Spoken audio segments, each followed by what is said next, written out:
Today we're going to make authentic Mexican tacos. We're going to make them with steak and chorizo, and we're also going to make a Guanojuato, Mexico regional favorite chimichurri sauce. Yum. Hi there. Today I have a special guest in the kitchen with me, and we're going to be making some yummy food as usual. And the guest is my hubby. Ta-da! And we're being all chefy today, wearing our chef hats and everything, because this is a special day with him in the kitchen. Yes. And I'll give it to you. Just tell him what you're going to be making. Okay, well, as you saw in the intro, we will be making authentic Mexican tacos. And I had the privilege of visiting Mexico for my work, and I got to experience some of the wonderful cuisine there. And I got to hear all about it, but I didn't get to eat it.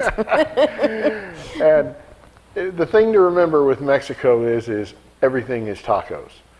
And the second thing to remember is that the cuisine in Mexico is very regional.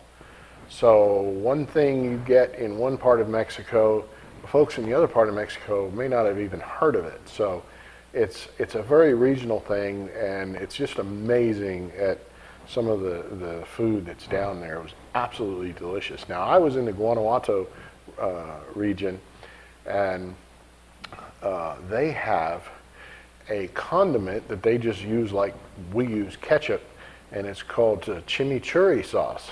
And now, most chimichurri that people are familiar with is the red or the green. However, this is a yellow chimichurri, which kind of looks like this. I'll cut to a picture.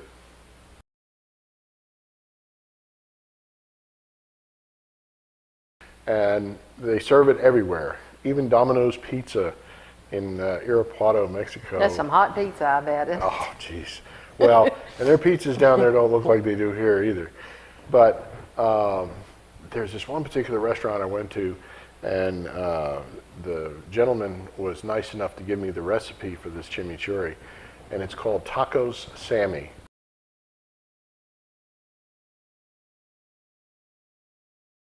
And it's right there in Irapuato in the state of Guanajuato. I've got to get that right.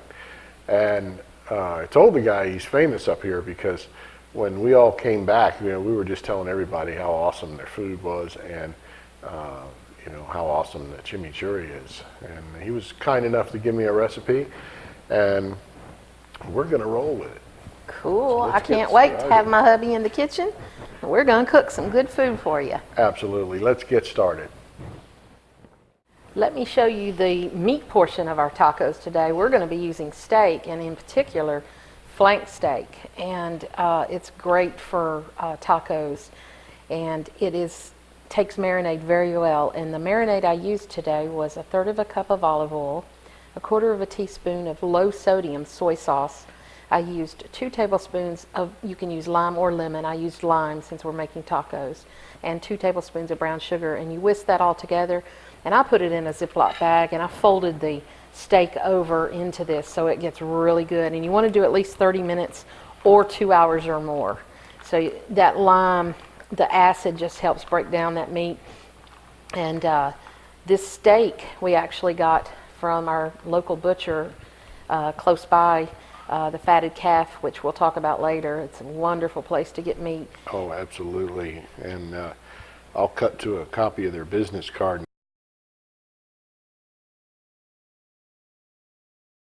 If you're in the Bowling Green area, and me being from New Jersey, I grew up with a butcher shop and a real bakery. Butcher shop. Mm-hmm. The folks just don't see those things anymore.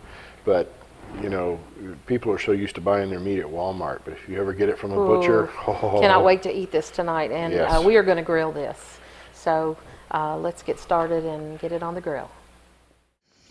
Now, what we're going to do is we're going to take our marinated flank steak, or I should say my lovely bride is, Chef Tammy. And we are going to lay that joker on a hot grill. And we'll give it about 6 minutes. 6 minutes per side, yeah. And you kind of want to cook it high and fast to leave it to where you don't want to cook it to death. I know. Just using part of the burners. Yeah, I know a lot of typically in Mexico, you'll get your beef cooked very well done. But in our case, we're going to tweak the recipe just a tiny bit and not quite cook the daylights out of it, and so it'll be nice and tender.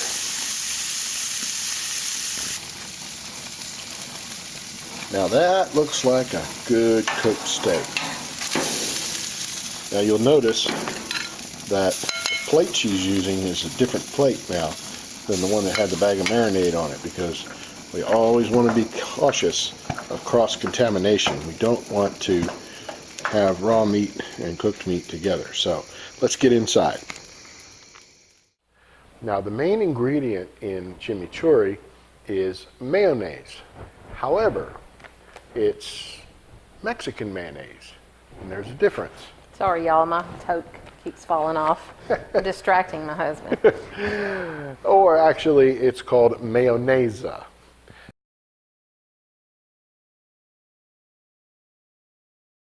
The difference between Mexican mayonnaise and American mayonnaise is that Mexican mayonnaise is made with lime juice instead of lemon juice. Very interesting. Yes, and it's a bit of a different taste. So, however, okay, we're not going to do this.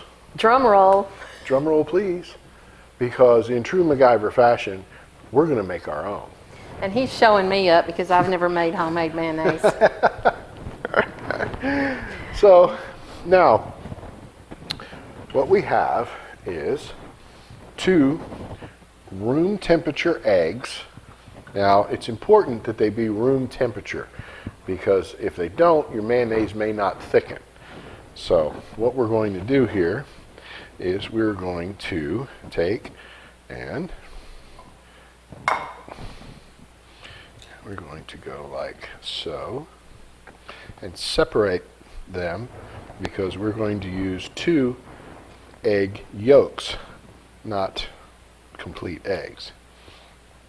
Now, depending on how much of a foodie you are, you could take and save this egg white mixture for something later on, like a meringue or something like that. And to separate the egg, you crack it, and you just take and work that egg white out of there, flop it back and forth. You can see how much more egg white we got out of there in the shell. Okay, and when we get our egg yolk, drop it down there in our little ramekin.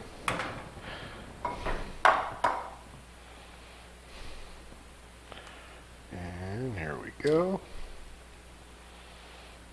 And unfortunately, I don't have much of an eggshell to work with here, but that's okay. And they actually make gadgets, as we've been talking about in all our videos. They actually make one for egg separators too, if you don't want to deal with this. But we don't like unitaskers here.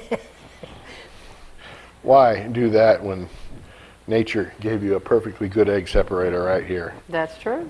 So, all right, I'm going to take a second and rinse my hands off here because I got egg spooge all over me. We're going to go ahead and take the fresh lemon juice. We will need, I'm going to say, 2 teaspoons or so of our fresh lemon juice. We'll throw that in our blender first. Want to be your sous chef and help you out here. Yeah, there we go. And then we will go ahead and put our egg yolks in next. All right, now we have our egg yolks and our lime juice, not lemon juice, lime juice, in our blender. And what we will do here, we're going to gently whisk them together.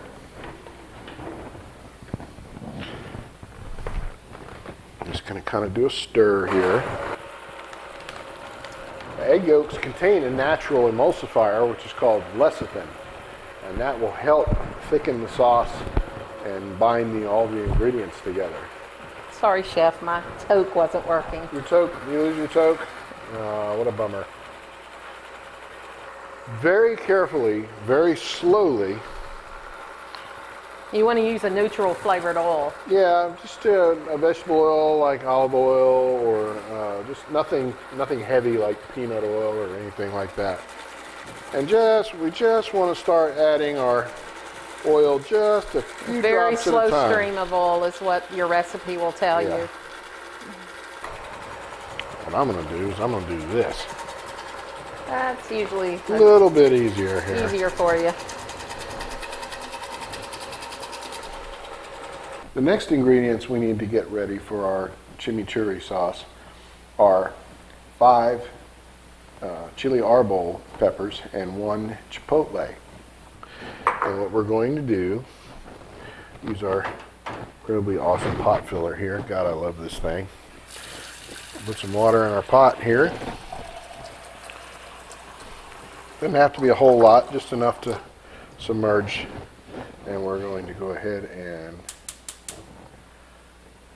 bring that water to a boil. Okay, once our water is nice and hot, and you take it off the fire and just dump your peppers in there. Let them steep, I guess. Let them steep for like 5 minutes. And a good friend of mine, who's inherently Mexican, says that they save that water. Ooh, I bet that's good. See, and we'll actually use some of that water in our chimichurri recipe. Nice. So we're going to take our 7 ounces of the mayonnaise we made, the peppers. We're going to have some olive oil.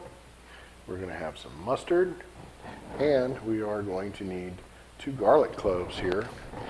And of course, me being an Italian, you know, I'm going to bring out well, here I got my garlic clove. But never have too much garlic. So now, when they say the garlic cloves, they say peeled. And you could sit there and try to do this all day long. Oh, no. But no, Yeah, what you this'll- really need to do is just Use those muscles, and look at that. use that like that. Pulls it all away. And it just pulls the whole outside skin and everything away, and all you have left is Garlic. wonderful, It beautiful smells so good. garlic goodness. Yes. Now I'm going to sit here and chop Just get it a little to help it out in the food yes, processor. yeah. I'm going to go ahead and chop my garlic up just a little bit here, and we can chop it up into bits. And I guess you can always, obviously, double this recipe if you need a lot more Double, chimichurri. triple, quadruple, you know. And there's that's the cool thing with these Mexican recipes that I've come across. You know, they're not all stuffed shirt and wound too tight like American recipes. You know, they just throw this stuff together and it works, and it's good. Here, you need to get So we're gonna put lid for you. Oh, you that got out it? of here, Okay. and we're going to go ahead and get all this into our little food processor here, because we're just making a small batch here. So, Cannot wait to have this. Oh, oh man, it's going to be good. yes it is. It's going to be absolutely yummy. So now we're going to go ahead. I'm going to get my mustard in here. And that's just a plain yellow mustard you're using, Just right? your regular old plain Not mustard. Dijon, nothing fancy. I guess you could. I mean, I don't know, but It probably, They don't, that flavor probably just is what it needs, when I huh? saw them make it, they just used plain old yellow regular mustard. Okay.